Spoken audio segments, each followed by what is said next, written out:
el vídeo anterior parlarem de la respiració abdominal i en este segon vídeo de la sèrie de respiració anem a parlar de la respiració toràcica o costal. Esta se centra en el tòrax, sobretot en la zona de les costelles. Per tant, en l'exercici d'avui anem a ficar les mans on notem que comencen les primeres costelles. Fiquem ahí les dues manetes i no anem a baixar l'aire com fèiem abans fins baix de tot, sinó que anem a portar-lo directament a aquesta zona i anem a notar com s'obri. També notarem que puja un poquet el pit. Permetem que entre l'aire ahí. Podem tancar els ulls per notar-ho millor.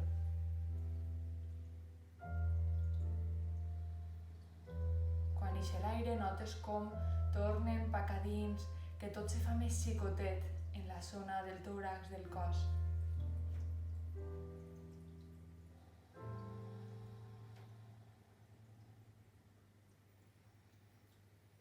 De vegades així n'hi ha molts bloquejos perquè aquesta zona és on comença el diafragma, on també comença la boca de l'estómac i molts temes d'ansietat. El diafragma és un múscul molt emocional i quan està tens per algo que no puguem digerir a nivell d'alguna situació de la vida que ens costa digerir-la, se'n va a aquest punt. Per tant, aquest treball és molt important per a prendre consciència i fer connexions mentals en aquest punt i poder soltar i que entre l'aire millor per a poder arribar a fer la respiració completa que arribarem en els següents vídeos. Així que no vos frustreu si no és a la primera i si no noteu gens de moviment, feu el que vos deia en l'altre vídeo també. Aparteu la mà com imaginant que s'obri i torneu i apreteu un poquet, sempre en suavitat i en carinyo. Si ho noteu, genial, seguiu disfrutant ahí.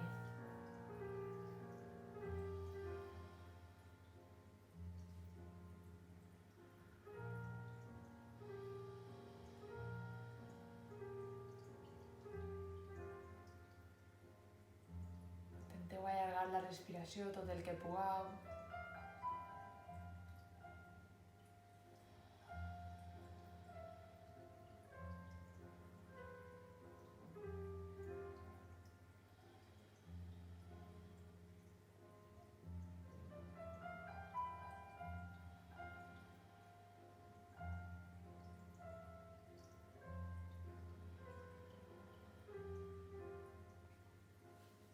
I així de senzilla és aquesta respiració.